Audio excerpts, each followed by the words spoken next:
Hey, good morning. Real quick, real quick. I ain't even finna hold y'all that long because I gotta get ready for work. I'm rooting around in the words. You already know what this is. So just, you know what I'm saying, get you a little pen, a little piece of paper, whatever. Get you a little notebook, whatever you got. Just come on in here and sit down. So I'm just sitting here rooting around in 1 Corinthians chapter 7, right? And that's where Paul starts talking about marriage and singing. You know, he dabbles in expounding upon singleness and the purpose of marriage, all those things, right? One of the things that really just kind of blows me or grinds my gears is that sometimes we as believers like to be what's called loophole Christians. And I really don't like that for us. God didn't design us to be loophole Christians.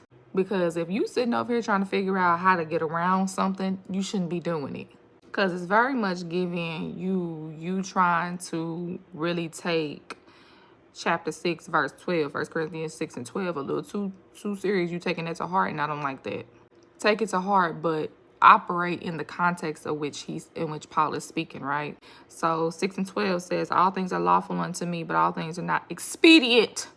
All things that are lawful for me, but I will not be brought under the power of any. Just because you can don't mean that you should.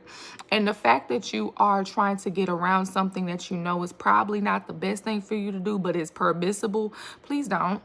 Because what Paul is saying is, although I can, I will not I will not be yoked to something that is getting ready to have me in bondage. So then let's go ahead and fast forward back on over here to chapter 7, right?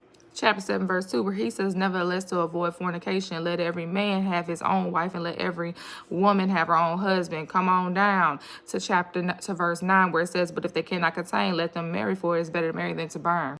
What that does not mean is for you to allow your flesh to have you entering into a covenant with somebody you ain't got no business being linked with.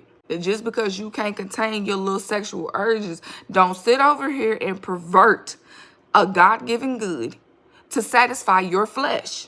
You sitting over here wondering why you catching so much hell. You shouldn't have been married to that person in the first place, but you married to them because you want to sit over here and do nasty things with them. And yes, God gives you permission to do them nasty things within the confine of marriage, but it is within a covenant that he intended for you to be in. Now, when you go and you start trying to make them God decisions for yourself, you're going to catch the hell that is attached to it. So if you want to know what the consequences and repercussions are for being a loophole Christian, go ahead. Go ahead, taste and see.